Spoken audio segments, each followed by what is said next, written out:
Welcome to the Weekly Mag. Today we're going to go from Catalonia to Los Angeles. We'll be discovering the successful Catalan composer and conductor Marc Timón, and maybe he'll even play something for us. We'll be having a chat with the American basketball player, stand-up comedian and model Marquie Smith. And tonight, creepy creatures are lurking in the shadows. Let's welcome them with a special Halloween Guess What? Let's start the Weekly Mag, your TV show in English, hosted by Marcela Topor. Hello, are you ready to have fun and practice some English? Well, let's begin with Words and Facts, our panel talk with some surprises brought to us by Mario Serra, Matthew Tree, and our bold and fun reporter, Humberto Gonzalez. Hello. Hello, Marcella. We are always full of surprises for you. In fact, if we had long beards, we could all be the three wise men. Except that I don't know if what I bring is wise. I think it might be a little bit more spicy. Well, Humberto, a little bird told me you've been to Reus. So tell us, what were you doing in Reus? I was doing dance in Reus. Now, before you say anything about social distancing, I'm not talking about lambada or reggaeton, especially since I can't do those dances. But I wanted to bring back the social distancing dances from the past. They can be a lot of fun, so I grabbed everybody from the streets in Reus, and including our colleagues in Canal Reus. Take a little peek. Today, we're going to ask you to do a few steps. Come on, baby, do that twist. Yeah! She's moving, she's grooving, dancing until the music stops now. Oh, you're good. You're good. Whoa, I'm getting the hang of this TikTok. Well, I see people from Reus don't need much convincing, right, Humberto? No. They seem to enjoy themselves really well, and the video looks really promising. But now it's time to listen to Marius, because we are looking forward to hear what you brought to us today. Yeah, we will dance with words, but we are going to talk about witches, rabbits, and bridges, which are quite Halloween-like things, but I'm not going to have a Halloween trick, right? Not treat, even a treat, but before that I will give you the last guess word. Do you remember the clue? Let's remember it. Large mammals in Cardiff. It was a 6-letter word, and you still have some minutes to think about it. Large mammals in Cardiff. Nice one. By the way, have you noticed the set is decorated with some really nice stuff today? Do you like our pumpkins? I especially like that one back there with the mask on. Yeah, it's a bit sad, but yeah, it's the way to go these days.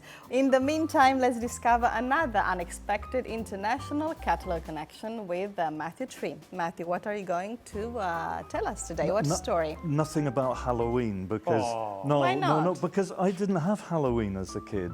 It didn't exist in Britain until it's an American import that came in around the 1990s.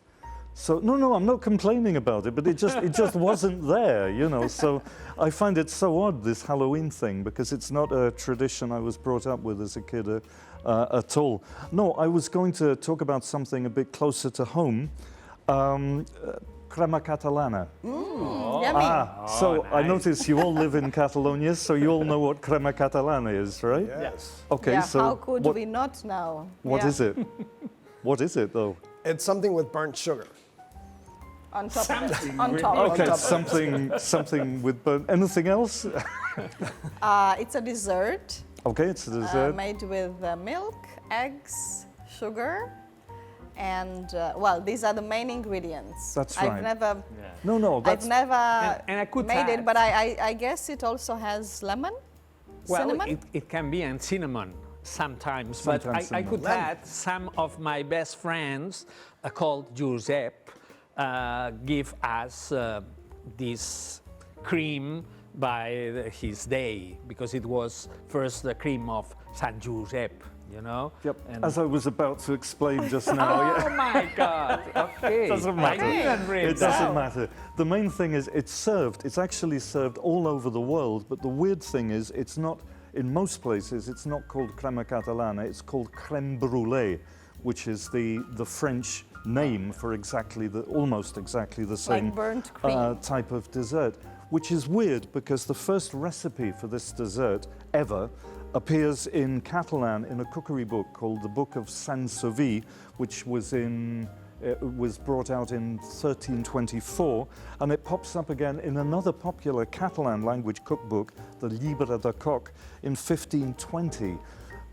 Can you have a guess, just a wild guess, any idea when crème brûlée is actually mentioned by that name, crème brûlée? No idea. Because I'm France lost here. has got more power than Catalonia, maybe? No, but the year it was first mentioned, it first appears in a cookery book, is 1691. So crema catalana precedes crème brûlée by 300 years. And yet it's the French name that's become international and not the Catalan one.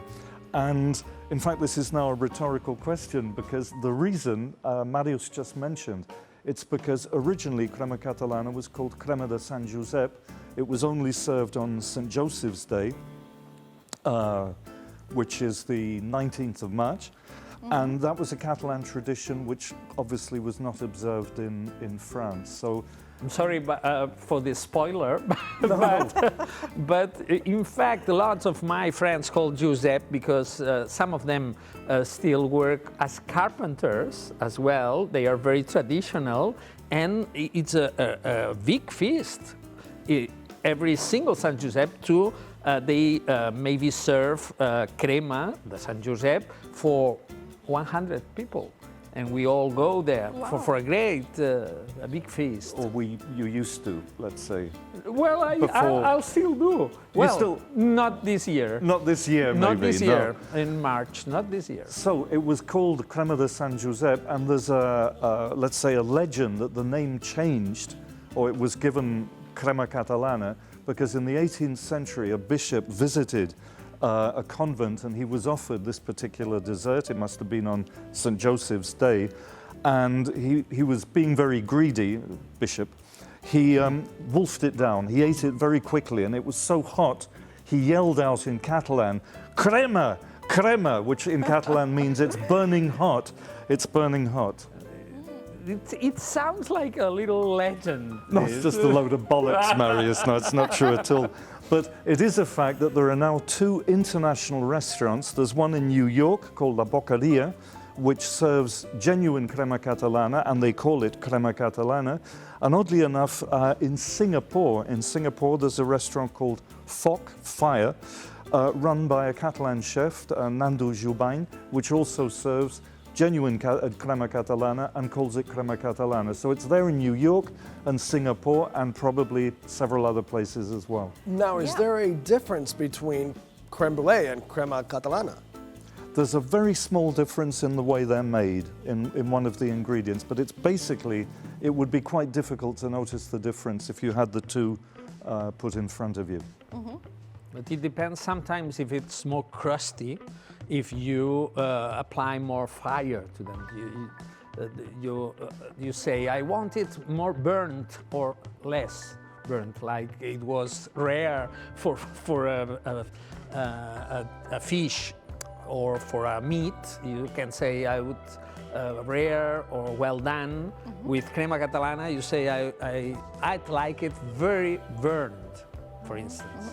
Marius, I know you like to cook. You're a good cook, Well, actually. I like Have it. you ever tried to prepare to cook crema catalana at home? Not me, because desserts are quite a different sort of thing. I cook. I'm not a great cooker, but I like to cook. But it's quite difficult to. Well, it's different To for me. achieve this Yeah. perfect crusty sugar on top. Anyway, have you ever found crema catalana on the menus of any restaurant around the world while traveling? Yes, just once, in a Catalan restaurant in Amsterdam, but it was a Catalan restaurant. Yeah. Right, And in Amsterdam, okay. and they served crema catalana with that name, with with that. an explanation in Dutch about what it was. There is a Catalan restaurant in Amsterdam. Yep. I am going to tell my Amsterdam friends about this because I didn't even realize that. It's called La Taverna. La Taberna. Yeah. Okay. I was one of those that was shocked to find out that it was originally called crema catalana because I had always seen it as creme brulee in France and in the United States. So when I came here, I said, "Oh, this is really creme brulee," and they said, "No, this is crema catalana, and it was ours before it was the French." So I really am enjoying this this talk that we're having today about this. Yeah, you can say it was ours 300 years before the Exactly. French even put a name to it. Yeah. Okay, well, it's time for the strange origins and odd meanings of English idioms with Mario Serra. This week we have three very different expressions. Let's hear them. Colder than a witch's teeth is actually expression that I like to use a lot, and it makes reference to when it's very cold and on winter it's like really cold. So you say the time it's colder than a witch's teeth. So the expression that I most use is pull a rabbit out of a hat, that it means to do something unexpectedly, like, I don't know, for example, to, I don't know, go partying and throw yourself to the pool, for example. I like the expression, that's water under the bridge, because you can say that when you had a problem with someone and now you don't want to remember it or fight anymore, so you say, don't worry, that's water under the bridge. Like agua pasada in Catalan. Okay, well, three very interesting expressions. Colder than a witch's teeth, pull a rabbit out of a hat, and water under the bridge. So, Marius, which one do you want to start with? We'll start talking about coldness. I must confess I have never touched a witch's teeth. Never. Really? Never? How Not surprising. that I know. Not But even on Halloween. not even in Halloween. It sounds quite medieval, maybe, or so, but it's in fact it's a recent expression. It was first put into print in 1932 by an American novelist, right? He was Francis Van Wyck Mason, and he wrote mystery novels. One of them, Spy the House, where we find that expression a lot of times. For instance, it's called as a witch's teeth outside. You've got several times this. But the curious thing I found that when he reprinted the version after Second World War in 1949, he changed all those teeth, all those witches' teeth, all those expressions, and he used another ways of invoking that coldness. For instance, as cold as an Arctic gale, or as cold as the scrape of an ice shovel on an icy pavement, which is very cold, or even as cold as a gravestone, as cold as a pharaoh's cart. Strange enough. Anyway, I can tell you all those others are not used. The cold as a witch's tit is still used all the time. he must... In the US and the UK? No, it's an expression I've never ever come across. You never heard it's cold as a witch's tit? Cold as a witch's tit. got it. And in fact, I was thinking, why did he change this expression? Because I was thinking back in the 1930s, just the use of the word tit to refer to a woman's breast as opposed to a certain species of bird would have been considered obscene. It was still considered an obscene word in the 30s. Maybe it was a self-censorship. I don't know. We don't know why he changed, but maybe it sounds like a censorship. He probably was censored. During that time period, probably wasn't appropriate. Yeah. Anytime. I found another one, which is my favorite, of coldness. I don't know if you know it. I found a cold enough to freeze the balls off a brass monkey. Never heard of it. We switch brass monkey and we put something else. But we don't use the brass monkey. You don't. In English, you actually talk about British English. Sorry about British that. You talk about brass monkey weather. Okay. Yeah. Brass monkey weather is weather cold enough to freeze the balls off a brass monkey. Good, but the brass monkey, it seems to be, in fact, a naval cannon. So that balls could be a cannonballs. I never knew that. I But was thinking of a cool. little model of a brass monkey whose balls just fell off. It was like so cold. those Chinese that's it. shops, right? What about pulling a rabbit out of a hat? Because it seems to me that's a very common idiom in lots of languages, right? Yeah, I think so, but because it's very descriptive. I mean, it describes a trick of a wizard, for instance. Maybe sometimes I could imagine a pigeon instead of a rabbit, Yeah. but rabbit seems to have been more popular. Because of luck, probably. Association being- with luck. Yeah, yeah. And a rabbit bone is a lucky thing to have, right? And there are lots of idioms using hat, not only for wizards, but otherwise. For instance, to pass the hat, if you are asking for money, right? You pass the artist on the street, pass the hat. Or to go hat in hand, meaning to go very humbly, respectfully, right? Yes, sir, your hat in hand. Or to take one's hat off to someone. For instance, I don't know, he or she deserves that thing. Marcella, I take my hat for you, off for you, because you have just done something very special, right? Or This they is- say in Catalan, chapeau. Chapeau. Yeah, that's the Catalan in Perpignan Yeah. again. Or to wear 2 or several hats. This is now a thing that I'm here representing someone. I changed my hat because I'm as well. So hats are very useful in idioms. Even one, my favorite one is to eat your hat. When you express that maybe you are not sure something will happen. If, for it, I could say, if a train by Renfe in English could be like Renfe. How do you say Renfe? I would say, well, actually, I would use different words for Renfe, totally, my God. completely different ones, which I Yeah. can't repeat on television. Don't but, say that. But Renfe, I would just say Renfe. If a train by Renfe arrives on time, I'll eat my hat. And in Catalan we would add amb patates, right? With potatoes, not just the head. Maybe we say m'ho menjaré amb patates without the head, but in English the head is very important. You're used to. Yeah. Yeah, definitely the word hat is very frequent in English idioms, but so are the words water and bridge. Yeah, water under the bridge, said that boy said the exact meaning. In Catalan, aigua passada. It's something that is no longer important by now, right? Homeless people in Catalan, as an idiom, used to live under a bridge. For instance, my grandma, when someone was very poor, he said, oh, viu sota un pont. He lives under a bridge. And that was the idea of having no home, being homeless.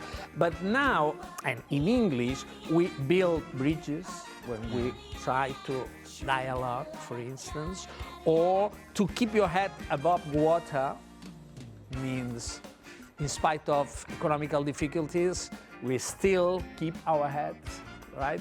We still survive. And with water, we have lots of idioms. If you love eating, I don't know, duck, you can say, it makes my mouth water. Oh, this is delicious, it makes it water. And if you are not comfortable in a place, for instance, maybe you are nervous here because we are talking about water, and you feel, I'm a fish out of water, right?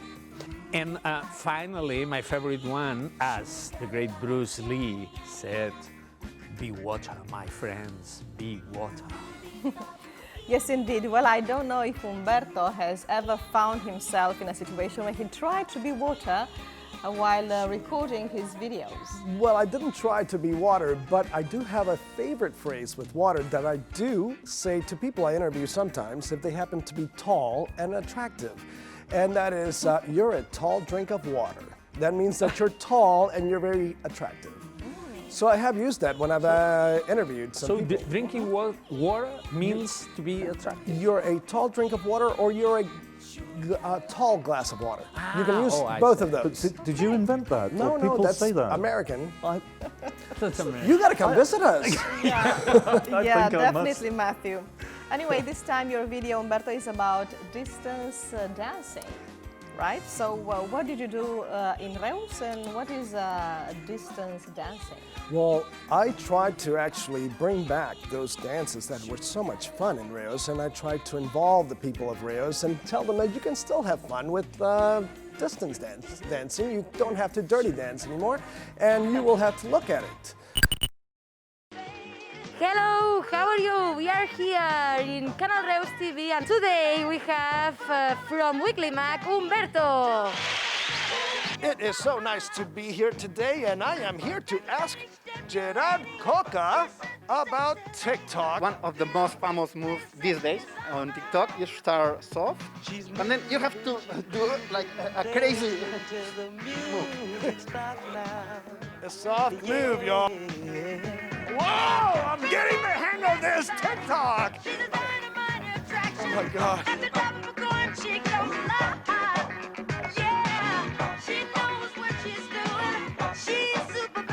Welcome back. With COVID, dancing has to be kept at a social distance these days, ladies and gentlemen. Forget disco and the jitterbug. We are like in a dirty dancing movie, and the ending isn't the same. It is not pretty, ladies and gentlemen, but we are going to make this very exciting by bringing back those dances with social distancing from the past. Have you been practicing social distancing while you've been dancing? Yeah, totally. 5 meters. Be like, just like that. We do one of these older social distance dances right now. Can you do the twist? See, you can do it. Come on, baby. Do the twist. Perfect. Oh my God, you're a natural. And do you miss dirty dancing? Dirty dancing? Yes, touching the head, the waist, the legs, the butt. The booty, because I can do the twerking. Nowadays I can't go to the club, but I dance in my house. Show me what you do right now. Ooh, I like that. And how is dancing here in Reus? We've got a lot of Latin music. Is reggaeton good for flirting? It is like having sex with clothes. So, yeah. Do you know the Charleston from the 1920s? Is Yes! Yeah! like the ACRG. You say like, I don't know. Cha-cha-cha. Yeah, and then go back like this, and you go cha-cha-cha. Cha-cha-cha-cha. Cha-cha-cha-cha. How do you dance to metal music? Headbanging. So what's the name of your band? Raves to Fall. You're the guitar player. Yes. Have you heard of the robot? Yeah. What about the moonwalk? Oh, you're good. You're good. I'm really bad, and if we dance with you, I can put my foot over your foot and make a mistake. I should have done kung fu fighting with this guy. Everybody was kung fu fighting. Kung fu. I think I've done all my exercise for the year, y'all. Reus really shocked me with how much they knew about social distancing dancing. And what better place to come back and have a social distancing party here in Reus? We need to do this now. Well, Umberto, you're good with dancing. You're good at dancing. Really, thank you. And well, I at the beginning, from the beginning, I saw you got the hang of it very quickly. It was tiring, but yes. And also our colleagues from Televisión de Reus, I see they love dancing as well, and they are good at it. So yeah, a really nice video. They were great. They were great. And they actually sent me a message to give to you that all three of you have to join me and do a dance right now. So come on, we're going to do one little dance. It's going to be 5 seconds. Just do it with me. Come on, 5 seconds. This is 4. Ready? Show us what to do. It's Show us called what the to do. swim. Come on, Marcella. The swim. The swim. So first you have to swing your head around like this. You'll look really good with all the hair. Okay, ready? Do it like this. Like this? And then you have to do this, like you're swimming, and then back. And then you hold your nose and you go like this. Okay. And you've done the swim. Okay, and that's enough. That's right? it. That's it. thank you. Okay, so And thank you to the people at Canal Oh my Reos. God, They were Umberto. really, really good. It's not fair. Next time you need to warn us. I had a Okay. partner in crime. Yeah, he warned me. But you danced a lot better than I did, but still. Okay, any other questions? Yes, actually, what is your favorite dance with social distancing from the past, like the Charleston, the twist, all those? Is there one that you guys prefer? Yeah. Yeah, it was, I used to be able, I can't do it anymore. I tried before coming here. I used to dance the Charleston really well because, yeah, with all that business. Because my mum learnt it from my grandmother and my mum showed it to me. So it was passed down through the generations. The Charleston is from the 1920s. Yeah. It's one of my favorites. Have you passed it to your children? No. No, and they wouldn't let me pass it on. Marcella. you know. Okay. I Just remember asking. my grandma as well dancing, but I don't know if it's Charleston time, but maybe Al Tiro Liru. Oh, I've never heard of that one. Yeah, there was Al Tiro Liru. Some old Catalan people would remember that. It was something like doing, I'm not going to dance, just show the movements so that you make tiro liru liru with this and that, and then Tiro liru liru. and tiro liru liru with the other one, right? So you had to be quite in good shape to do that. But Like was It's not the Charleston. no, but but I mean they dance at distance. It okay. was not touching themselves. That made me think about Charleston. Yeah. Perfect Maybe for the these rhythm times, was right? Different. I think now it's time for Marius Serra to do his magic and make words dance. So let's solve last week's enigma, Marius. Yeah, I think it was not very difficult, the last one. I reminded to you large mammals in Cardiff. It was 6-letter words. Any idea? I have to ask what Cardiff is. I don't know what that word Cardiff is. is a city. It's a city. Yeah. And it's the capital of Of Wales. Oh, Wales. shoot. See, that's my American geography. But you know the Prince of Wales? Yes. Well, Wales. Cardiff is the capital. Princess. So it's an homophone between Wales with WH and Wales without the H, but they are homophones. Exactly. In fact, there's a traditional English joke, which is, are you two ladies from England? Wales. Are you two whales from England? Oh my God! It's actually quite sexist now I think about it. yeah, a little bit. And now, next, the new yeah, we're one. looking forward for the new Okay. one Yeah. exactly. Yeah. This one maybe will be as easy as the Wales one, but no jokes about it. Glasses up to talk about bread. 5 letters. Glasses up to talk about bread. 5 letters. Okay, well, there you go. You can find this guess word and post your solution on our social media profiles. Marius is going to bring us the guess word solution next Saturday. Yeah. Well, until then, Matthew, Marius, Umberto, pleasure as usual. I see you next time. Thank you. Bye-bye. And we continue our show. Stay with us. We'll be right back after a short break. In a moment, a composer, a conductor who changed his musical career in Catalonia and is thriving in Los Angeles. Don't miss a chat with Marc Timón.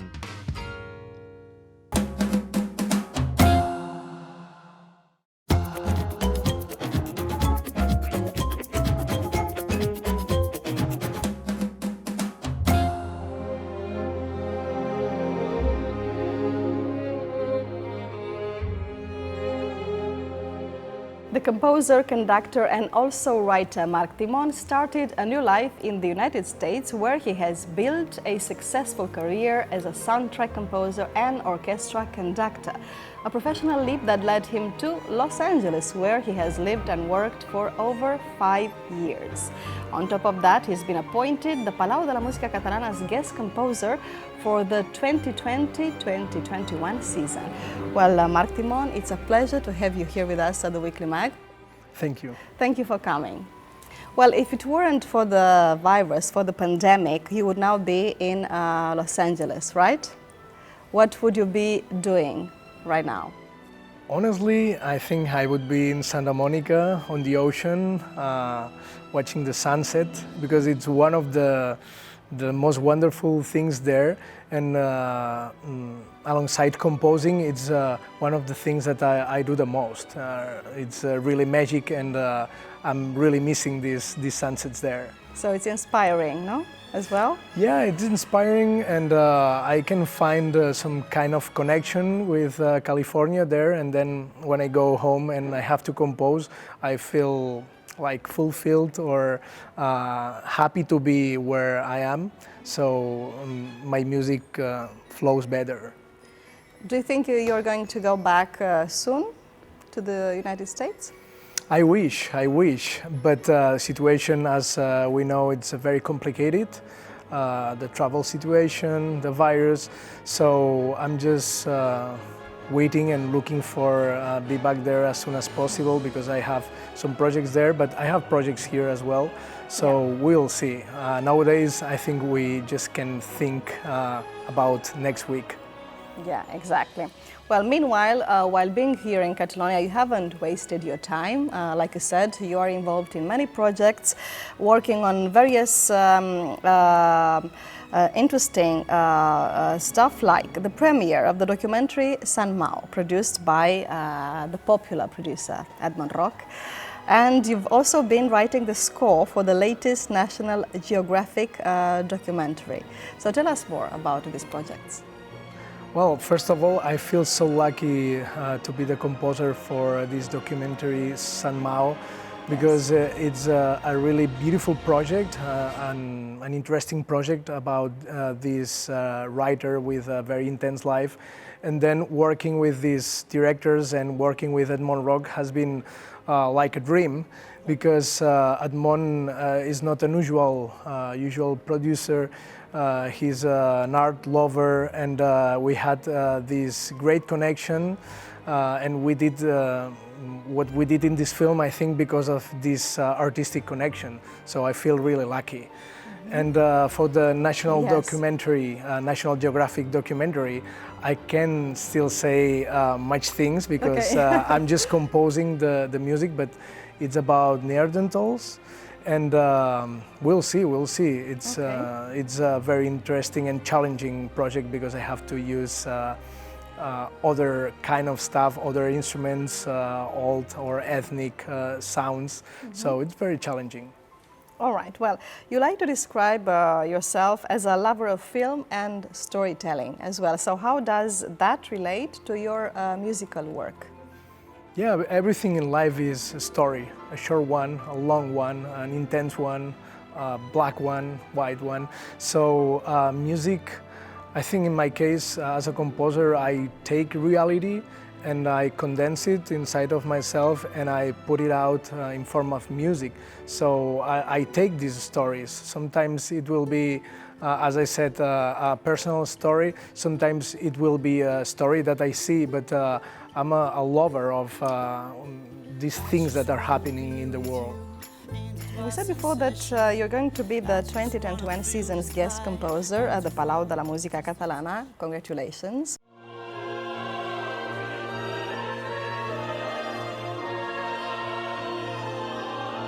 How do you feel about that? I feel really good when they called me to tell me that they wanted that.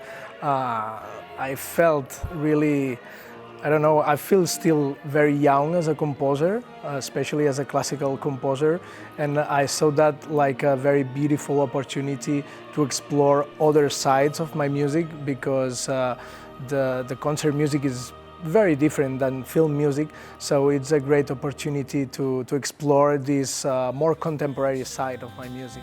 In June, the Palau will stage your project, the European premiere of a tribute concert to John Williams, the famous John Williams, probably the most popular film composer ever. And to top it off, you've also written a musical piece dedicated to him, to Williams. So can you tell us a little bit about this project? How did it come about?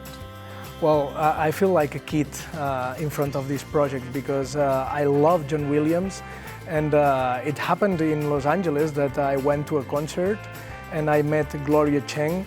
Who is Gloria Cheng, for those who don't Gloria know Cheng who she is an excellent pianist.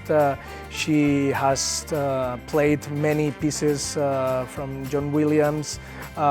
She has played many years with LA Philharmonic, and she's a teacher in UCLA. She's an amazing artist and person.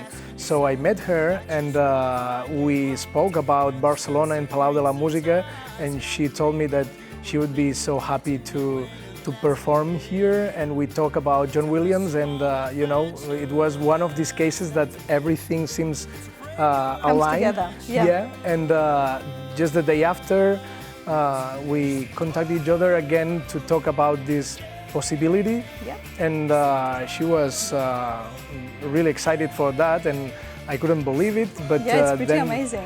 Yeah, because I don't know what's going to happen in next June with that situation, but if we can do that, I'm sure it will be one of the most amazing days of my life.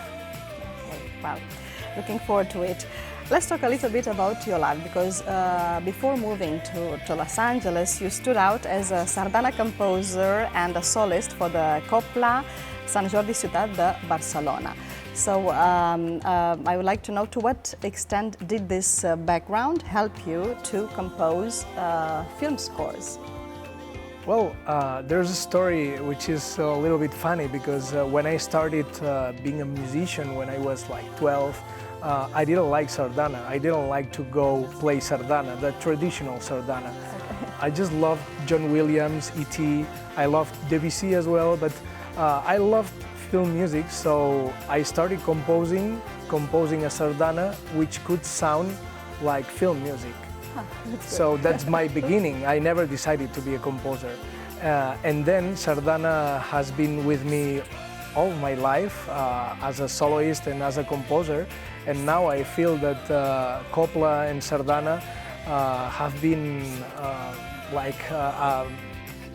I would say a mili in Spanish, like a military training for me, because when you are able to play outside in winter, it's super cold, it's windy, it's rainy, and you are able to play as a soloist, then when you go to great halls such as Liceu or Palau de la Música, there's no wind, there's no rain, the sound is amazing, you can really show who are yourself there. So I love sardana and copla just because of that. Okay. Let's talk about an amazing project that you did, which is a job. You had a job with a Marvel TV show, and that was right after you got to LA. So it was, you pulled it off at the first attempt, which is not something probably that you expect, right? That you expected. No, I never could expect that. I won an international award, the Jerry Goldsmith Award, a few years ago. And in the jury, it was Christopher Leonard's, a great composer from Los Angeles, working in Hollywood films and TV series. And he saw that I just moved to Los Angeles, and he called me, and I couldn't believe it. I was running in Santa Monica on the beach, and you know, I couldn't believe it, and I said, yes, let's try this. So I did a little test for him. He liked it, and I'm so grateful because I could join his team. He's a very talented composer, but he's a good person who made my first weeks in Los Angeles different, easier. And I feel very grateful because... It was a good welcome, no? To California absolutely. and LA. I remember I went to his studio first day riding with my bike. It was the first and the last day because I saw on Google Maps, you know, it seems close. I mean, it's 1 hour, but no, at the end, it was much more than 1 hour. And I was swearing there in the studio the first day. I think he must be thinking that, I don't know, this guy from Barcelona, but anyway, that was the first day. And then thanks to him, I could discover Warner Brothers, the orchestra, the amazing orchestra that is recording these soundtracks there, and I feel really grateful and lucky.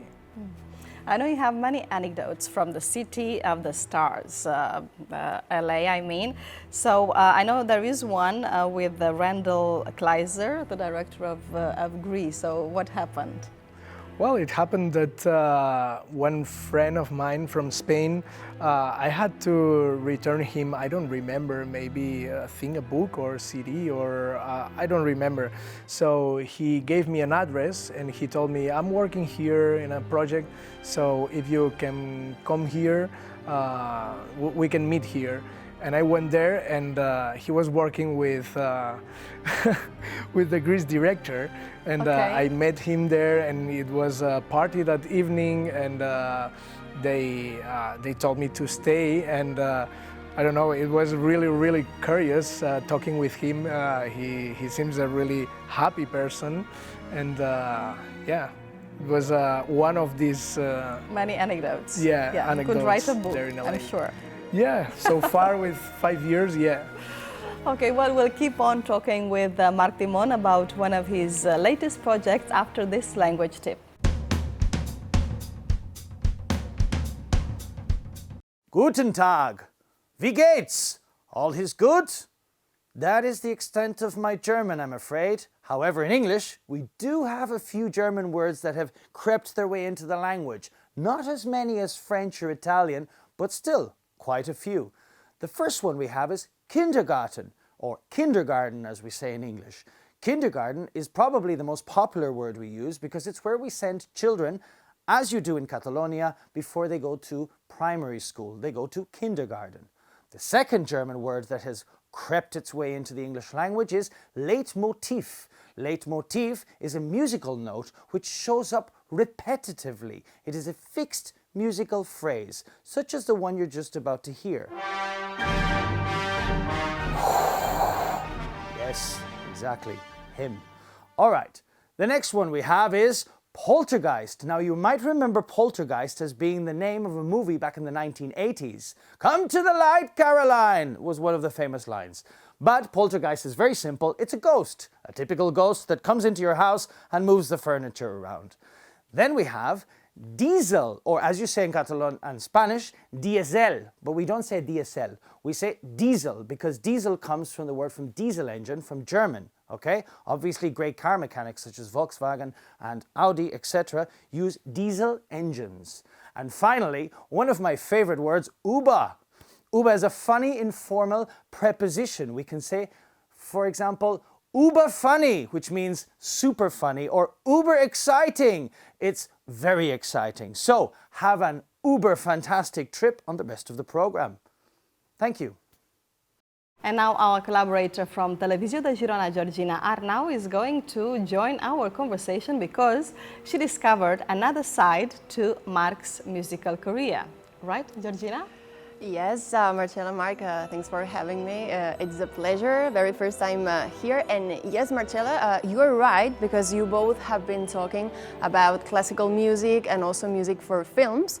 But actually, there's another great project conducted also and orchestrated by Marc related to electronic music.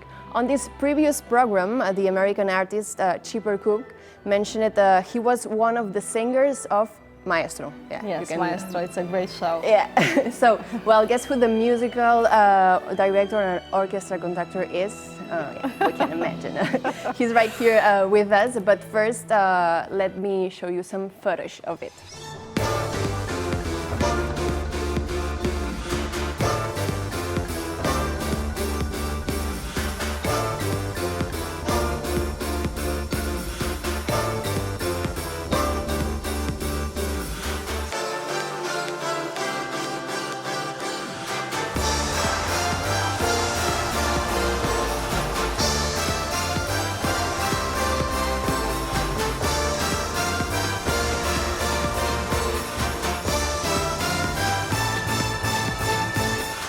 So Maestro is a genuine live show which looks over the last 30 years of history of electronic music combined with some symphonic orchestra and dance music.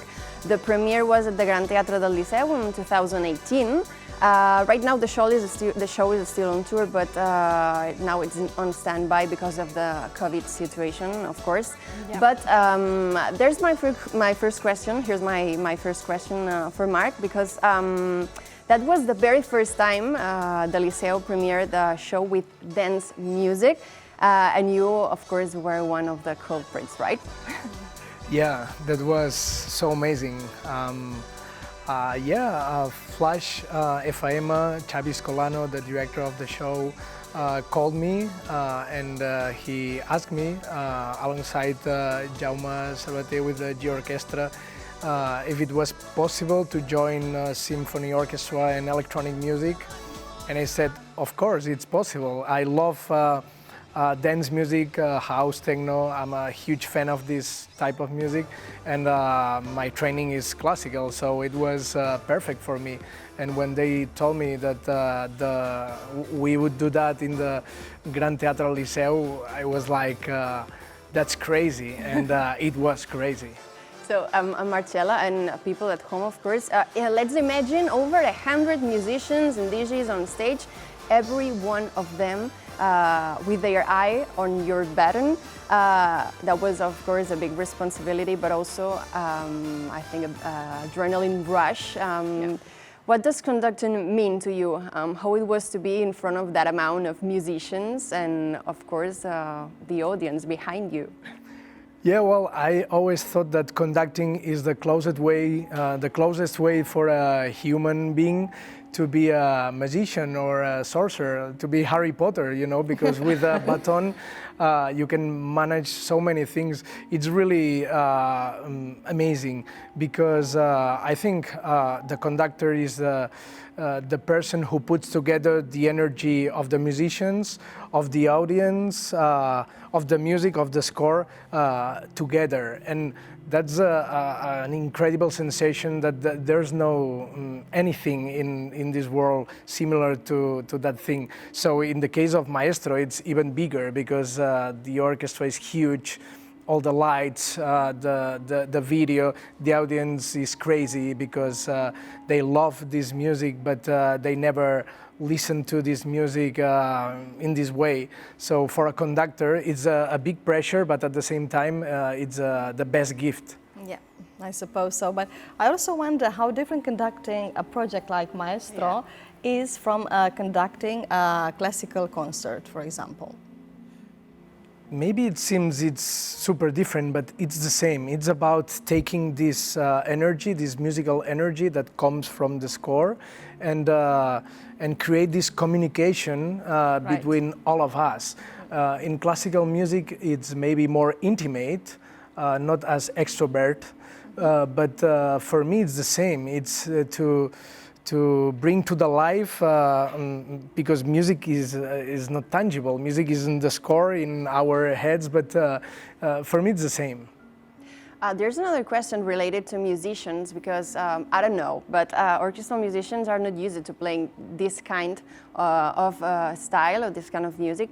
How was it for them, I don't know, to move to the realm of dance music, and if you did some auditions or something like that? No, I really called this type of musicians that I really thought that they could play very well this music. I have to say that I saw in the Liceu some musicians like becoming crazy, like coming to the dark side with the electronic music, that I'm sure maybe they didn't like these songs, or they were not excited about these songs, and there they enjoyed them in another way. So yeah, classical musicians can play this music for sure. The only problem here is the rhythm, because you have to be even more exact, because we have a click here. Everything is in a session, images, music, electronics, so precision is very important. And as you know, classical music, in the classical world, we don't use this, so thank God it's free, you know, so that was the challenging. More natural? Sorry? It flows better, it's more natural in classical music, I mean, without No, it's the click. not that it's flowing better, it's just that we don't have electronic things already programmed before.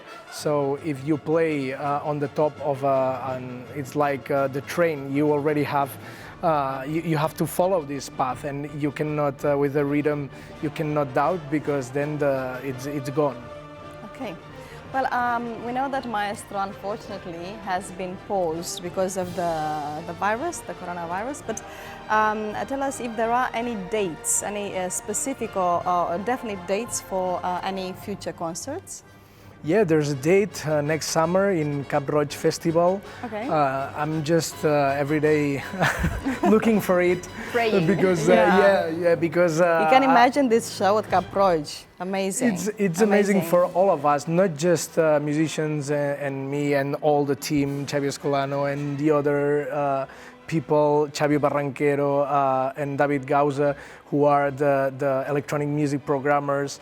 It's the audience. They love it so much that we are looking forward to this show so badly. But as you know, we don't know what's going to happen next summer. So let's cross fingers and wait. Yeah, fingers crossed. What about living in Los Angeles? Best things and worst things about this city, the city of stars, where dreams come true. What about that? Yeah, I'm sure I could find a lot of great things, and I would say nature. Nature in LA and in California in general is amazing. And then people. One of the most important things for me in LA as a person has been, to meet so many people from over the world, to meet new cultures, to speak with these people, to know about their life experiences. That's great. And then the worst thing maybe is the superficiality. Everything has to be fancy most of times, and there's a fight for this superficiality, and I hate that. But I think this is a circus, and I did a click when I saw that, and I thought that I was a monkey, and it's just about jumping and jumping hard. And the important thing is to know when you go to your home and you are in your bed, to remember who you are, no matter how badly you have jumped during the day, So it's about balance. Right, okay. Have you got used to bumping into famous people in the street? I haven't. That happens a lot? Or no, not? no, It's just a myth?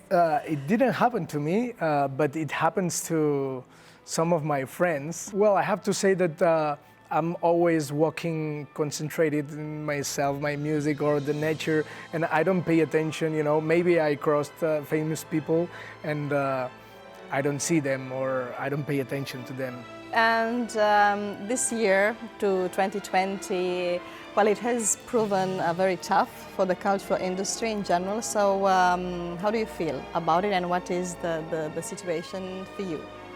I feel really bad. I would lie if I would say that I feel good, because I miss so badly the stage, the orchestra.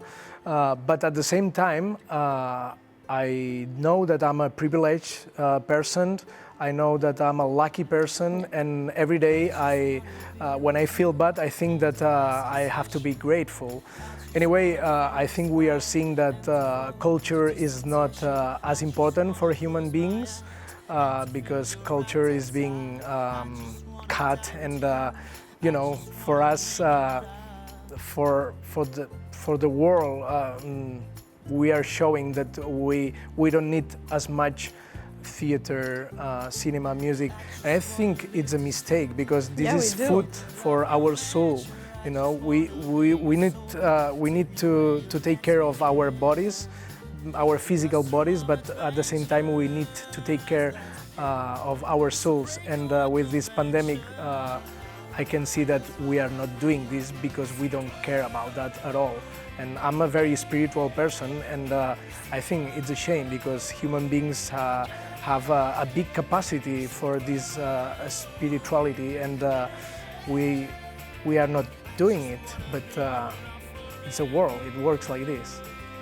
Well, totally agree with you. Well, we still have a couple of questions for our guest. We are going to take a short break, but stay tuned because we'll be right back. Loving you forever.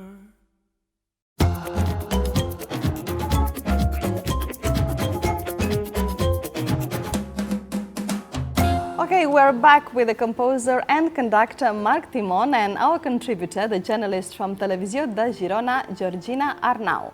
We know that during the lockdown, Marc Timón was confined for 5 months at his home in Santa Monica, Los Angeles. He had time, after years of not doing so, to compose some music, right, Georgina? Right, exactly. Well, actually, he's composing music all the time, but he came out of the lockdown with some new compositions that are going to be released soon, I hope so, with exactly 3 different albums, not 2.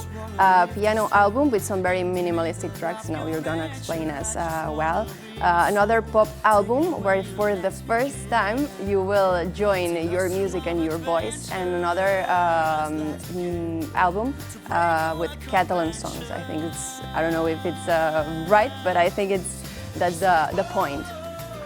Yeah, I decided to do a trilogy of albums about pain and loss, because I lost my grandma a few months ago.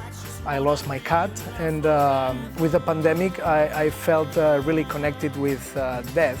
Well, actually in my life I always felt connected with that topic. So I decided first of all to compose a pop album. I was mixing Catalan, Spanish, English and French, and then I realized that I had too many songs and too many different styles. So I separate them with albums, different right? 2 albums, both electronic pop. And then the third one is a piano album, very intimate, really connecting. It's this kind of album that you have to listen to it in silence, in a rainy day, or you know, in the dark of your room, because it's very simple music that pretends to connect you with yourself, with your soul. So maybe that sounds very pretentious, but I like silence, and I think this is music to connect yourself with the silence. Okay, so the lockdown was very productive in your case. Yeah, well, I was confined. Actually, a composer is always confined. With my colleagues, we were doing jokes in the beginning because there's no any difference. But yeah, I felt that connection with pain, which was great in artistic and creation terms. Yeah, we know, we're talking about these albums, that you wanted to make that pop album in a week. Let me ask you about if that was a challenge. You said yourself you get bored, or maybe you work better under pressure. You wanted to break a record or something? No, it was a challenge. I decided that before dying I wanted to publish a pop album with me singing. So I thought, can you do it in 1 week? Because that's the way to make it very fresh and very powerful. So I did it. But the thing I can show you, if you want, in my computer, I still have this folder, you know, album made in 1 week. Wow. But what happened was that after the challenge was done, I realized that I really loved these songs. It was not just a challenge. It was, you know, a great product, and I started adding things and changing lyrics and modifying things. So it was made in 1 week, but I was preparing this much before. I don't know how. It was growing inside you, and it was just getting ready to come out. For me, it works like this. I'm driving and I'm in the shower, and it's growing, and maybe I don't pay attention to that, but then when I go to the piano, it's already done in a certain way. It feels like magic, but it works like this, at least in my case. Yeah. Well, you're very lucky, I think.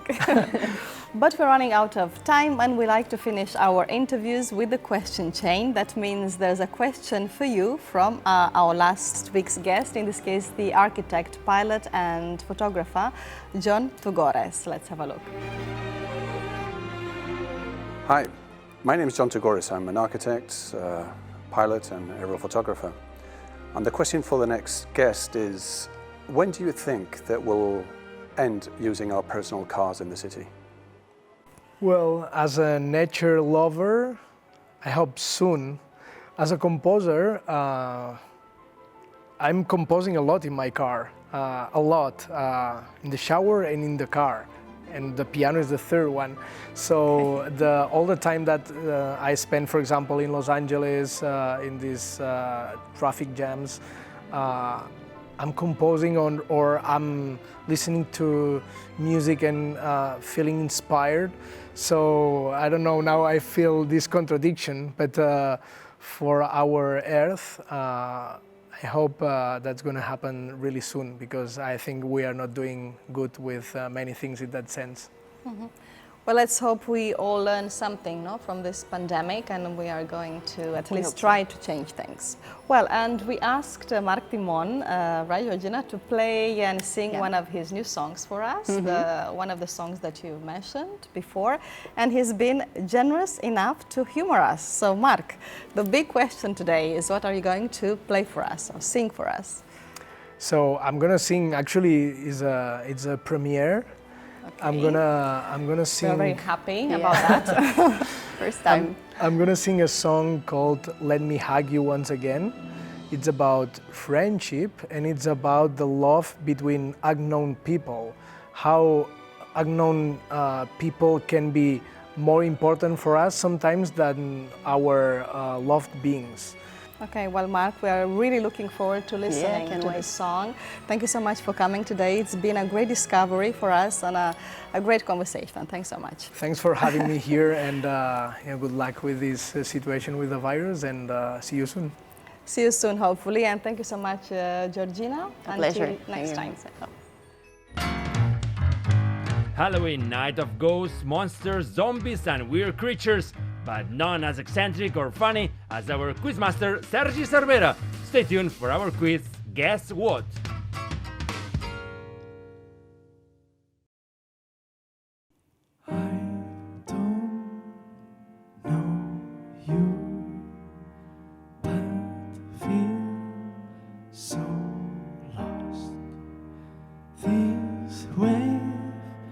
Draws me.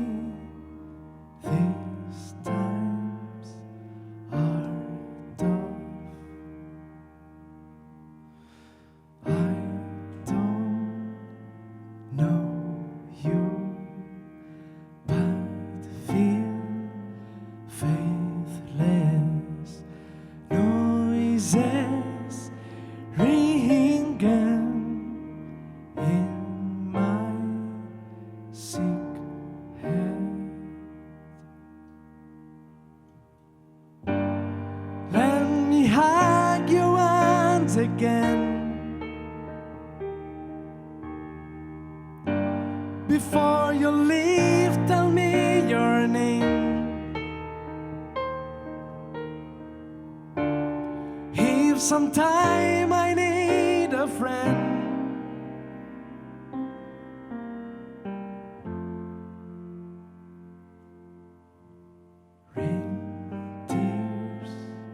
wetting my whole heartbeat. Never knew how to make it worthy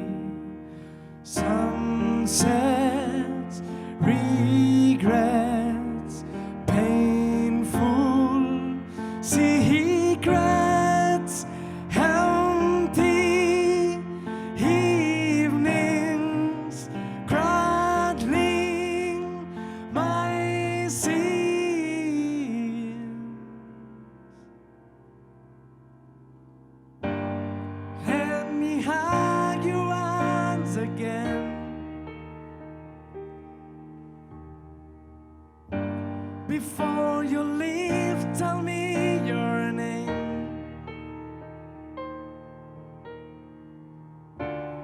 If sometime I need a friend,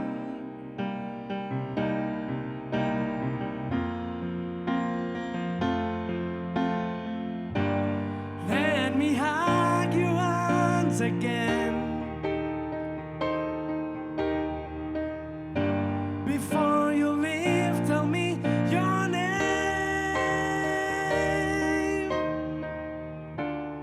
If sometime I need a friend,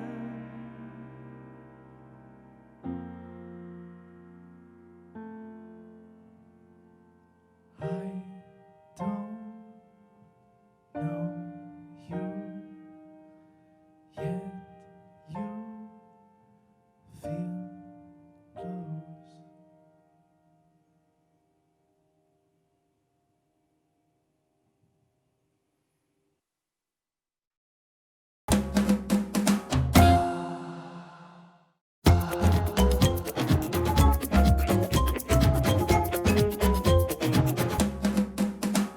Welcome back. Our next guest is an American basketball player born in Germany and now living in Catalonia. A showman in and out of the basketball court, he is also a stand-up comedian. He works as a model and manages his own brand. This is his portrait. Hello, my name is Marquie Smith. I'm a professional basketball player.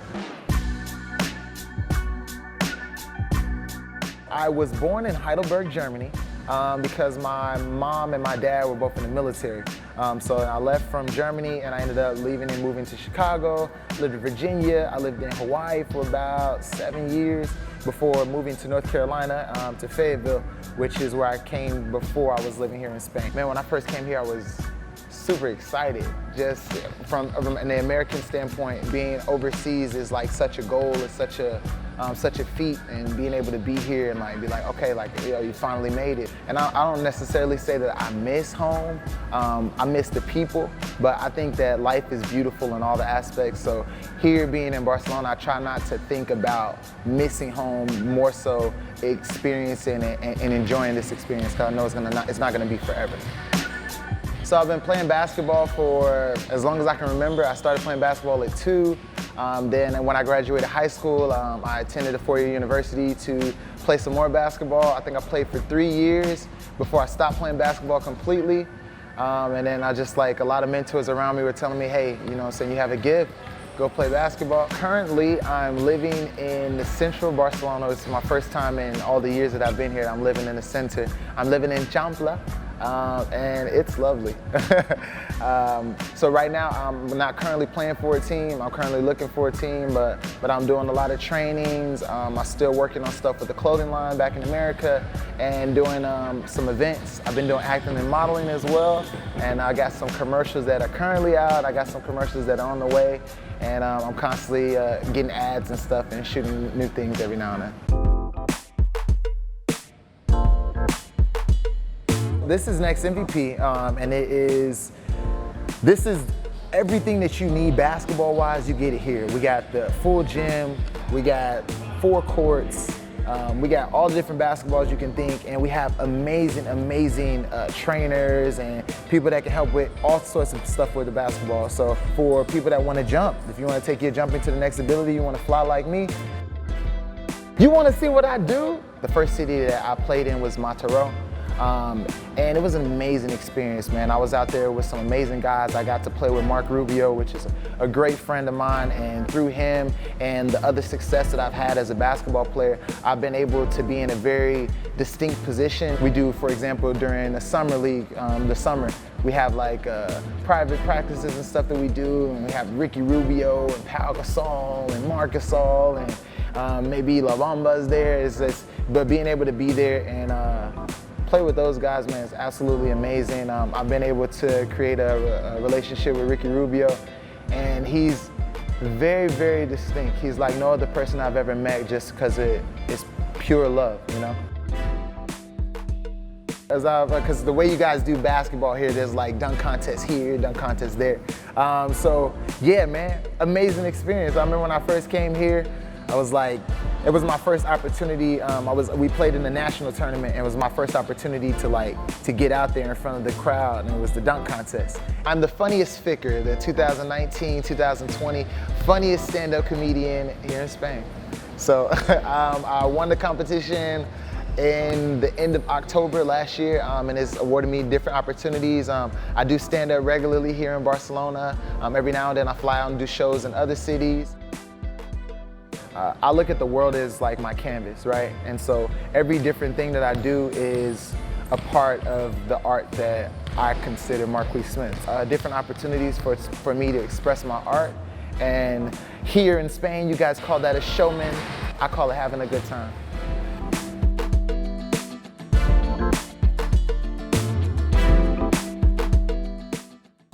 Marquie Smith, welcome. Hey, how you doing? Great, and you? I'm doing great. Happy to be here. Yeah, and we're happy to have you. Well, as we've seen in the video, you are a multi-talented basketball player, stand-up comedian, you've done some modeling, and you also have your own clothing brand and also advertising agency, so many things. So which of these activities take up more of your time? I would say the clothing line, Splashy, because it's a brand, and everything that I do is affected or is kind of like ran from the brand. So I'll say Splashy. Called? Splashy the Wave. Splashy the Wave. Yes, ma'am. Okay, so where can we actually go and buy the clothing that you make? Do you design that Yes, as well? I designed it so the team is me and two of my brothers, Eddie Cyril and Samuel Jones. They live here as well? No, they live in America, and so we function primarily out of America, and we have the clothing line is ran on a website, splashythewave.com. But I do designing from here, and we're always like doing orders and meeting with brands and doing collaborations and stuff. So primarily those out of America. Is this T-shirt? Yes, I'm actually wearing. I'm wearing some Splashy. This is OG Splashy. This is like one of the first designs that we did, and so this is the logo, the S Wave. Yeah, that's Splashy. Okay.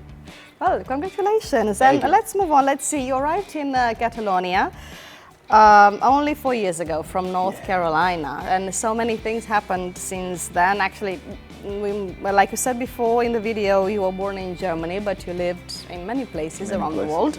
And now you live here in Barcelona. So how do you feel about living here, and are you going to stay? So the idea is to settle down here in Barcelona? Well, as far as my experience goes, I absolutely love it. Catalonia has shown me an amazing time. I've really been able to grow and mature and see a lot of different things, experience a lot of different things here. As far as settling down, I have miles to go before I sleep. I have a lot of different things that I still aspire to do, a lot of different feats that I still want to accomplish, and so I'm not ready to settle down just yet. I think the next place I'm gonna go is California, because I got some stuff that I need to take care of out there. But Catalonia will always have a place in my heart. It'll always be a special place for me, and I'll always be back here. Have you adopted any local traditions? What? Absolutely. Really? Yes. Such as? Yes. Well, I mean, I can't have bread unless it's got oil and tomato on it. Pan tomate is like my. So this is one thing you'll take with you when you go back to United States. It's so crazy. I was speaking with a guy that used to live in Nebraska, and he was like, yeah, man, American food is so good, man. He's like, but you know what I missed? He said, man, have you ever had bread with oil on it and tomato? And I was like, yeah, I know what you mean. It's just different here. It's different. So when we came to Next MVP in Badalona, you told us you were looking for a team to play with. So have you found one? Are you still looking? So the process is a little different right now because the world is different. I did quarantine in the United States in North Carolina with my family. So I was gone for the last 7 months. So in the communication between the coaches and just different organizations and stuff is a little weird. So I'm a sponsored athlete and I do work with Adidas, but even right now I'm not really doing anything because we don't really know if there's gonna be season, if there's gonna be this. So what I've been trying to do is just make sure I stay in shape. I'm still training. I do have contacts and I do have opportunities to play right now, but I have not signed yet.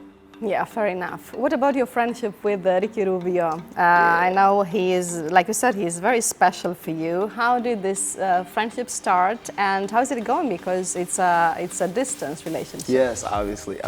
So the first team that I played for was in Mataró, and I was there with an amazing team, just amazing people, amazing characters, and the initial relationship that I created was with Marc Rubio, which is I claim him as my blood brother, and Marc Rubio kind of just took me under his wing, and he saw that I had a special talent, and I mean, he would invite me out every now and then to the restaurant. They have a sport house in Mataró, is like the restaurant that they had initially, and we just kind of like became friends then. He knew that he could trust me on and off the court, and he confided in me with things, and that's kind of how the relationship started. And then we got invited to private practices like with other NBA players, and that's when kind of how I met Ricky and established a relationship with him. And since then it's been all love, you know. It's like he invites me over for like the cookouts with the family, and like giving me like shoes and stuff. Just like a really like warm-spirited, good person. And it's so crazy when you meet famous people, it's usually there's a disconnect. But he is one of the most down-to-earth, real human beings I've ever met in my life. It's scary. Sounds good. Like you're lucky to have met each other. Okay, you said you started playing basketball when you were just only 2 years old. So how has your career evolved since then?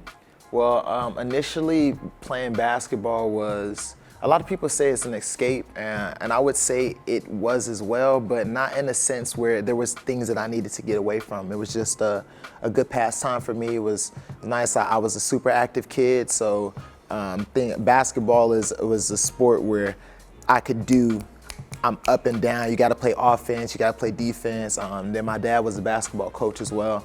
My mom loved to take me to the court and make sure I was getting up shots and stuff. So initially it was just fun, and I don't think it's got far from that now. When I go and play basketball, I'm a super competitive person. I don't play to play, I play to win. And so that's kind of just always been my motto. If you're not first, then you last. Second place is the first loser. So I just like to get on the court, and like I said, it's an expression of art. I just like to express myself and have a good time. And you surely express yourself very well also through comedy, because you're also a stand-up comedian. So tell us about it a little. Yeah, so this past year I became the 2019 Funniest Figure. I won this international comedy competition. Okay, congratulations. And so there were, thank you, there were people from all over the world here. We have a really, really good comedy community here. We have some of probably my personal most favorite comedians here in Barcelona, and was able to be a part of the competition and win, and now I do stand-up comedy regularly. What kind of comedy do you do? So my comedy is... I mean, your taste in humor. Yeah, my taste in humor, I'm like an experienced guy, so I just talk about the way that I perceive and view the world, and I think that's kind of what all comedy is, and I experience the world as being a black man in this world, especially being a black man here in Europe or here in Spain. Yeah, I just talk about those different things that I see in you. Yeah, now that you mentioned this topic, I know that you've been very active online with the Black Lives Matter movement, and actually also reported an attack, a very nasty attack, a racist attack on yourself last year. So do you think that racism here in Barcelona is more common or more pervasive that we tend to think? I would say so, in the sense of, now this is coming from an American standpoint. Now, American racism is different. It's not like any other racism in the world, but I mean, I think there's variations of that in every place that you go. And here in Spain, it's very warm, it's very open. But it's still? Yeah, you experience it in a different state. I think that people here have been doing things a certain way for so long, and they've grown accustomed to handling things that way. So, for example, if something happens with the phone. Somebody might say, oh, los chinos. And this is something that maybe not is racism per se, because they don't mean it in a racist way, but it's something that has been regurgitated so often, you know. And so that's something that you do see. It's like a small poke every single day. So you think it's important for sports people like yourself or famous people in general to stand up against it if you have a platform, fight against it? Yeah, if you have a platform, no matter how big or small your platform is, you should definitely be trying to, anytime you have a platform, that means that you're above for people to see you. If you have the opportunity, you should definitely highlight when you see injustice, of course. Yeah, exactly. Well, Marquie Smith, thank you so much for coming. It's been a pleasure to talk to you, and good luck with all your projects. Thank you. Thank you. And now it's time for our weekly book and film recommendations. A well-known neo-noir movie and a recent best-selling romance book presented by Miquel López from Televisió de Badalona and Salvador Faura from the Xarxa de Bibliotecas Municipals of the Diputació de Barcelona.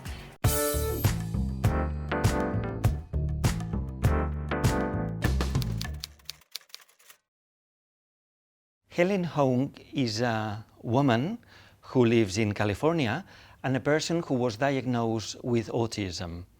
Apart from that, Helen Hong is a writer who has a fine story to tell, and this is Stella's story. Stella is a girl who is in her 30s, who has a job related to mathematics and who has a lot of money because she never goes anywhere. Until one day she decides to hire a teacher to teach her how to kiss. When she's learned how to kiss and everything that goes after kissing, she decides that it's not mathematics but love that make the world go round. Wonderful story.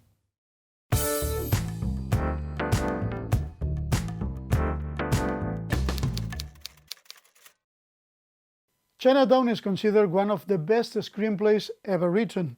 Its author, Robert Downey, is responsible for it, but we have to mention also its director, a very special artist called Roman Polanski.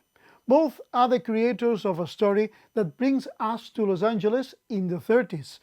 The main theme of the story is apparently the water supply for the city, but there is much more in this mix of film noir and psychological drama. We have to mention a third name when talking about Chinatown, Jack Nicholson. He appears in each and every one of the scenes of the movie, has a great partner in Faye Dunaway, and shares screen time with his then father-in-law, John Huston, a very great director himself.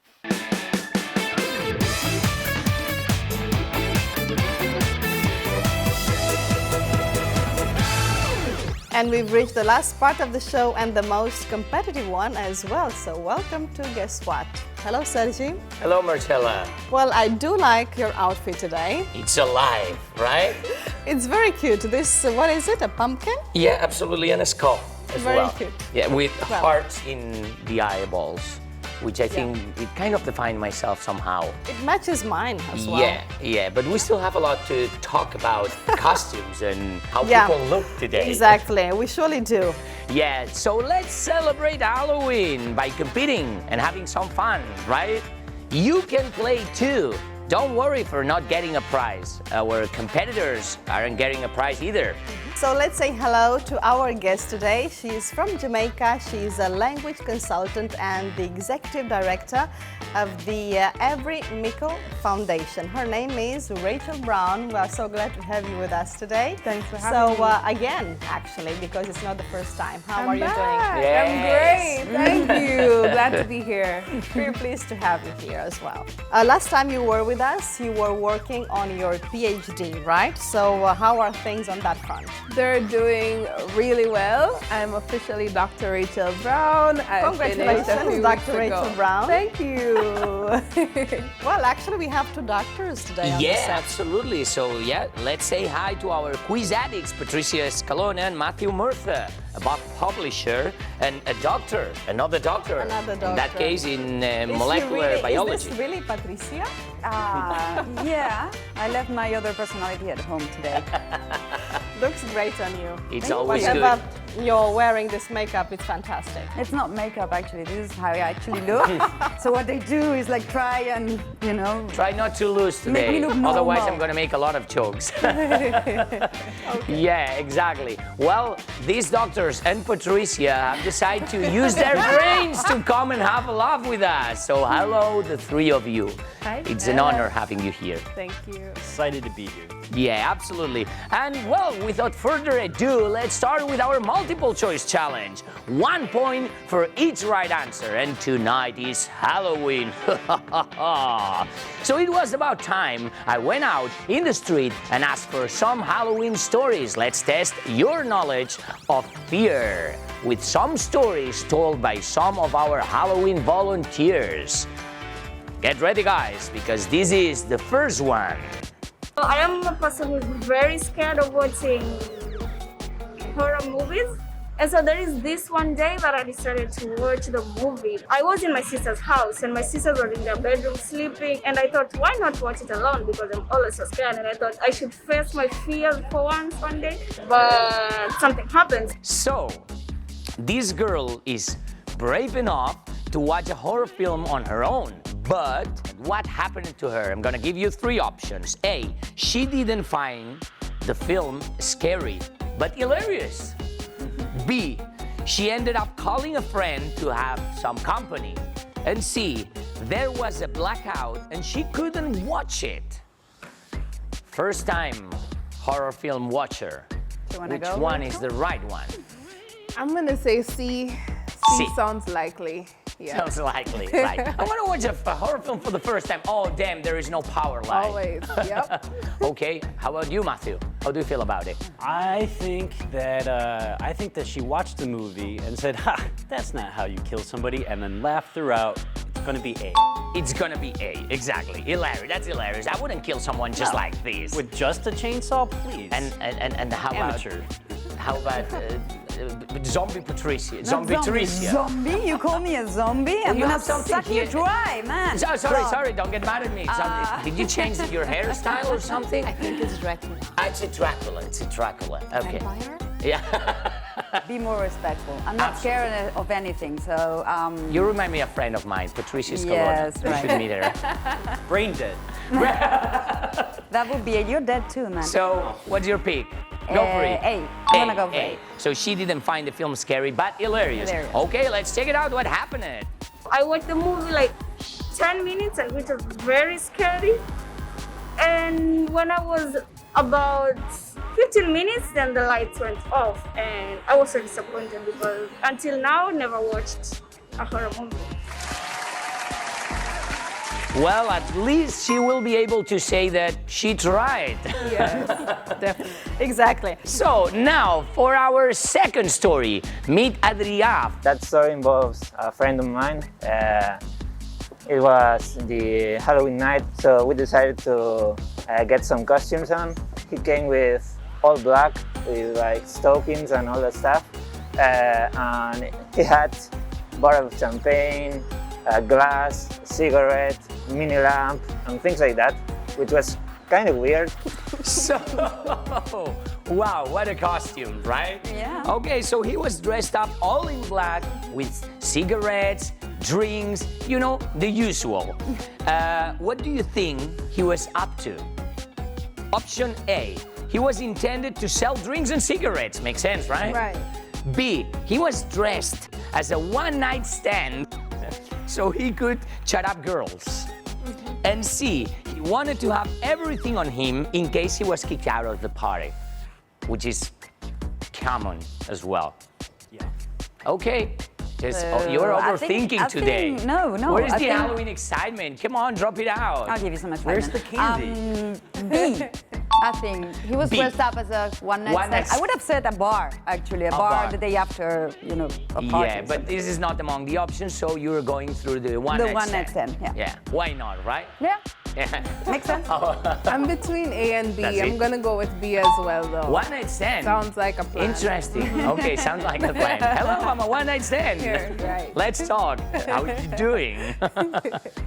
Yeah, I think that he's a Halloween party spy. He came prepared. He's ready to to dispense with cigarettes and/or broken glass. Is that what they say? Yeah, but with business involved or without? Because in option A, there's business involved. In option B, it's just in case you get kicked out of the party. Both are the same answer, but with different paths. I'll choose option A. Option A, business. I'm all business. All here. business. All and business. I'm ready to business win. friendly. Scared, I'm Okay, scared. let's check it out. His objective was to flirt with some girls at night, and he wanted to do it his way. We discovered late that night that every time that a girl asked him what he was saying that he was a one-night stand. Wasn't really effective, but you know, if you didn't try, you never know. Business lost, man. Job well done. And I'm gonna say the same thing I said for the previous video. At least he tried. He tried. Exactly. So guys, would this kind of joke work for you, or it would at least help break the ice? Maybe? No, I would sleep with him. Absolutely. And for her reaction, you have found somebody like that at least. Yeah, no. No, never. No one dressed as a one-night stand before. Never in life. I don't think it would work ever. No, I do think it would work. Yeah. Well, and now for the last of today's horror story. Just pay attention, guys. Here we go. When I was 12, 13 years old, I was home alone with my little sis, who is 3 years younger than me. So we were at home playing. I was watching a shitty program on TV, and she wanted to play with me. So I didn't take any attention to her, so she got mad. She got really mad, and she starts planning her revenge. So, what was her little sister's revenge? Option A. She called the police and said she was being beaten.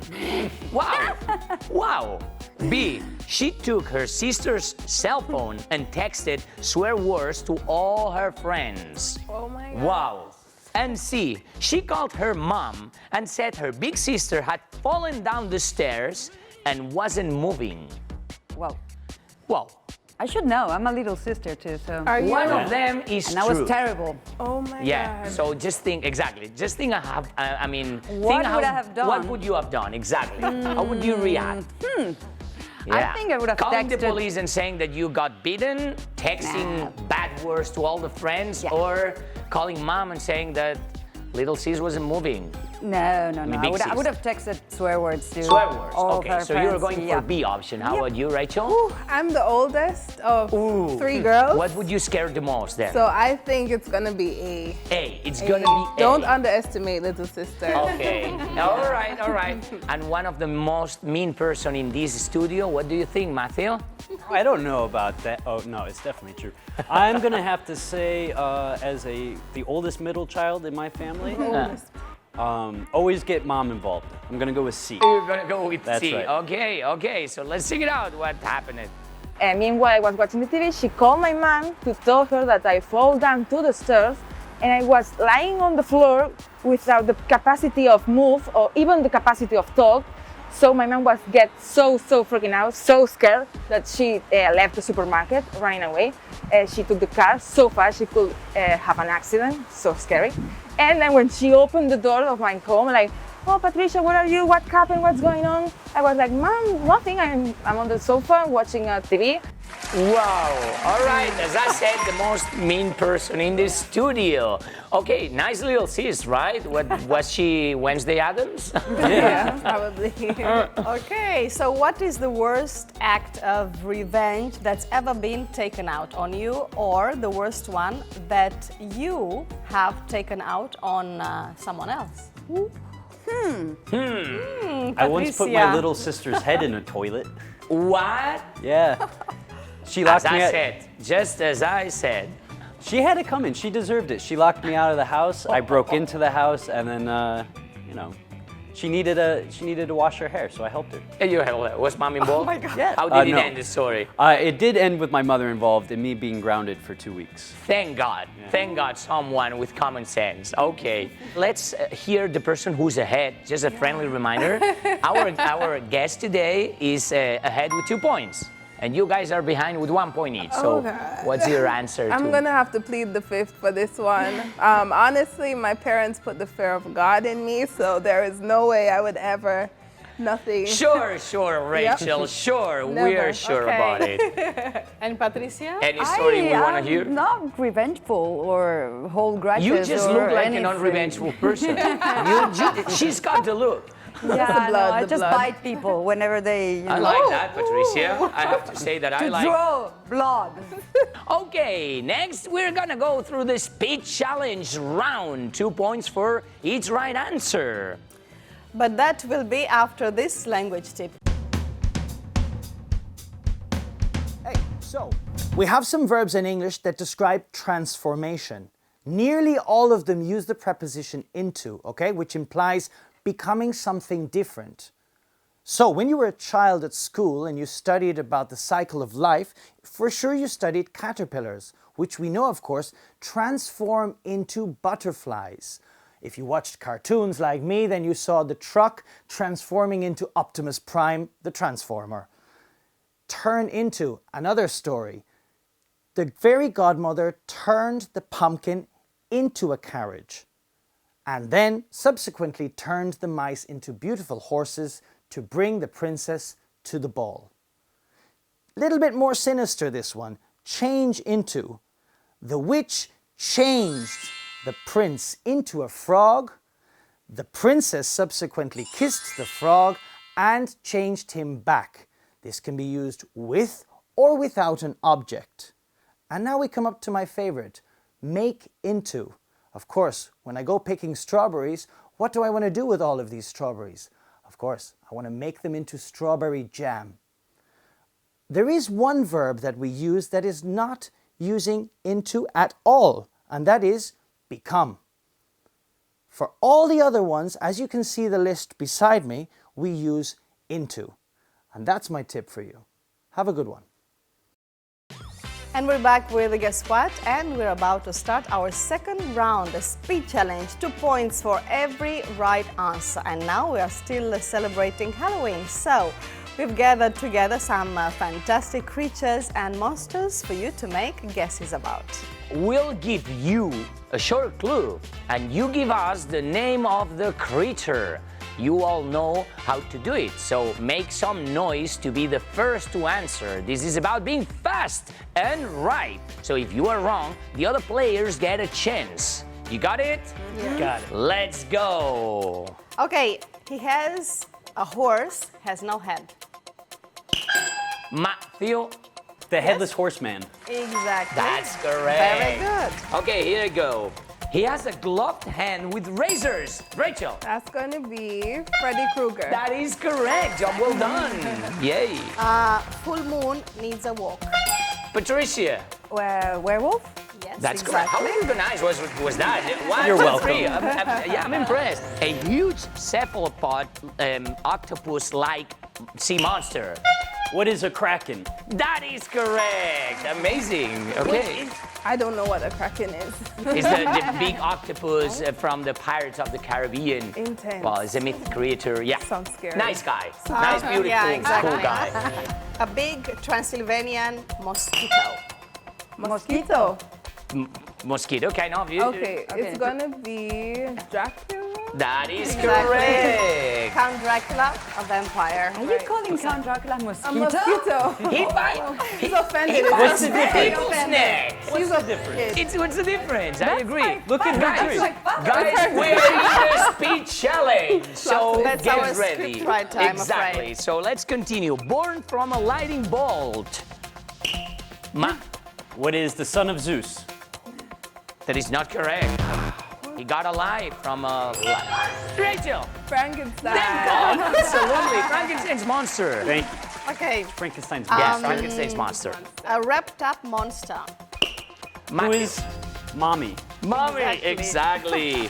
Awakened by a nuclear radiation. Matthew. Godzilla. That is correct. Wow. Oh, Wow.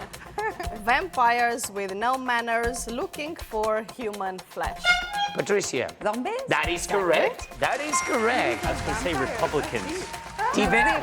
Here I go. Tibetan monster, a monster from Tibet. Patricia. That is not correct. Yeti. Yeti. That is correct. Job well done. So. The North American Yeti. Matthew. Who is Bigfoot? Exactly. That is correct. How did you know? Next, invisible Scottish lake monster. Matthew. Mrs. Loch Ness. Wow. That is correct Okay. as well. And the last one, literally a goat sucker. Matthew. Who is Patricia's mother? No?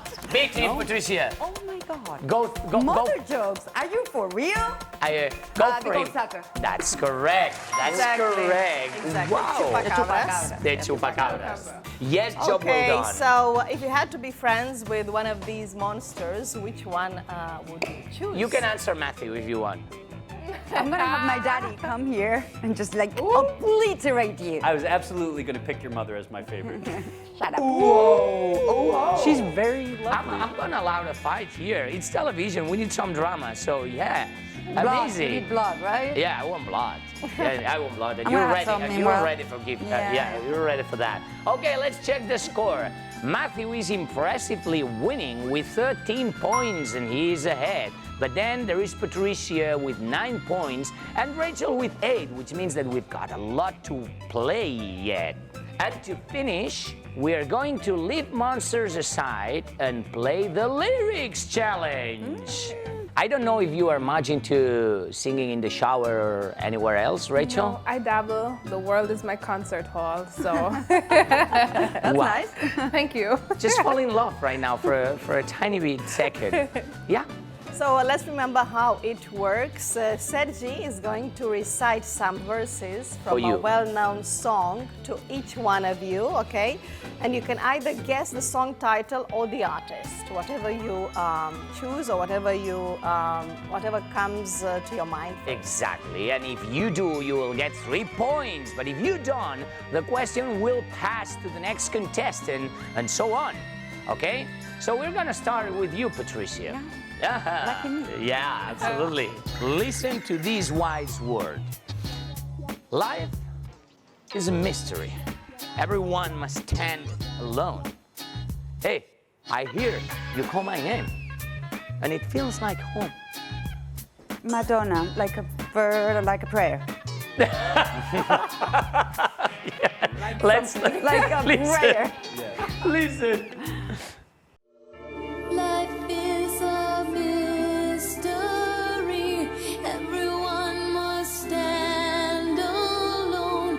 I hear you call my name, and it feels like Patricia, Sing along, yeah, please. let's sing along. Yeah, let's sing it. Sing Can't it. help Sing. you call my name. It's like an angel prayer. I'm down on my knees. I wanna take you there. There you go. Yes. Yes, that's Yes. it. I Okay. will give you an extra point for that, but I'm not gonna do it. But job well done, Patricia. Okay, so indeed, Like a Prayer was released in 1989, probably the most controversial video from Madonna. Many religious groups, including the Vatican, were against the clip, saying that it contained blasphemous use of Christian imagery. A classic. It always happened that way. The Catholic Church is so tiresome. Yeah, a classic.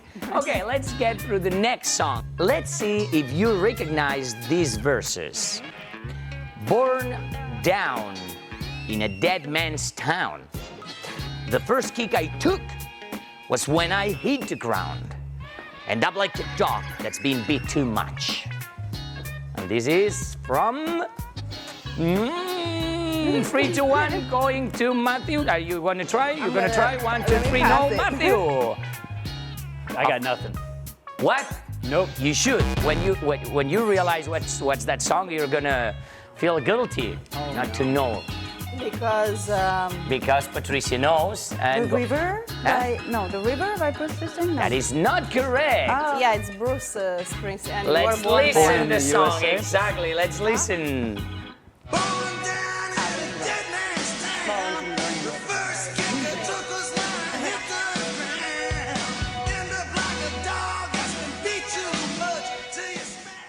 So I feel generous today because I didn't give you any point for singing? your Madonna's performance. So here's another point for you, Patricia. And shame on you, Matthew. They only teach Where us were the you chorus. born? In the USA. That's it, man. That's it. Those are the only words you need to know. Exactly. Okay, born in the USA, the first verses of the song were from Bruce Springsteen's album by the same name, released in 1984. That is one of correct. the highest selling record ever. Okay. All right, Matthew, this is your turn. Okay. For you to show us your knowledge, okay? Here we go. I'm stepping through the door and I'm floating in a most peculiar way, and the stars look very different today. That is from? That's David Bowie's. It's not Space Cowboy. No. Okay. You're there. You're there. Spaceman. Listen. I'm stepping through the door. Major Tom. And I'm floating in a most peculiar way. And the stars look very different today. Job well done, man. Space Oddity by Space, that's what I David said. Bowie. Job well done. That was tough. Indeed, the song is about the launch into space of Major Tom, a fictional astronaut. It came out as a single in 1969, just 10 days before Neil Armstrong set foot on the moon.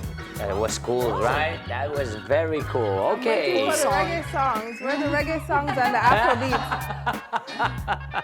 We'll talk with the screenwriter. All right, cool. We need to talk with Some this guy. diversity. Yeah. So. All right, but before moving forward, let's check the score. It's very tight and interesting because Matthew is winning with 16 points. Wow. But right behind, there is Patricia with 15. Rachel is right now doing quite okay with 8 points. I can do with okay. You can do I can exactly. work with it. I can There work is with still it. a lot. I mean, a lot can happen. It's how can- you finish. That It's how you matters, finish. You know? Yeah. Well, there is only one song left. This one is for everyone. 5 points. I repeat, 5 points, Rachel. 5 points are at stake. Use your instruments to be the first to answer. You don't have to wait to the end to answer. But to make sure that you're right, because if you get it wrong, 5 points will be taken away from you. You might be and interested in your that. competitors will get another chance. Exactly. Listen up, guys. Here I go, huh? It's close to midnight. Rachel! It's gonna be Thriller by Michael Jackson. Let's listen, let's listen before. It's close to Yay for diversity. midnight. Something evil's lurking in the dark. Under the moonlight, you see a sight that almost stops your heart. Amazing! You're amazing! Great. Yes. Exactly. After 37 years, Thriller by Michael Jackson stays as the best-selling album in history, which is amazing. The music video of Thriller must be credited as one of the main reasons for it, and it's reportedly the most popular to date. Yes, absolutely. Plot twist, Rachel. Plot What twist. happened here? We're almost even. Matthew is our today's winner, Halloween winner with 16 points. Patricia is right behind with 15 points, but Rachel is just right behind in third position with 13 points. Well done. Amazing. Job well Well done. done, congratulations. And tell us, I know this year is a bit special, but do you normally celebrate Halloween or Castañada as they do it here in Catalonia? What do you usually do? I kind of combine the two generally, so I might have a costume party at my apartment with my friends, and then we have castañas and boñato and everything. So I was going to say panayets and horror movies. yeah, exactly. Okay, Good combo. so you adopted the local traditions. Exactly, of course. I Okay. love it. Because in Jamaica, do you celebrate Halloween? No celebration of Halloween in Jamaica, no trick-or-treating or anything. Some people dress up for parties, but that's about it. Well, that's the plan. You've got the same plan, so you're cool. Exactly. Okay, Rachel, thank you so much for coming and playing with us today. Thank you, Matthew and Patricia. Until next time, And this is the end of today's episode. We'll be back next week with more surprises. In the meantime, you can follow us on social media and post the solution to the guess word by Mario Serra, which is glasses up, to talk about bread. That's 5 letters. Until then, stay tuned for the solution next Saturday. Keep up your English and have a terrific Halloween or a fantastic Castañada. Bye-bye.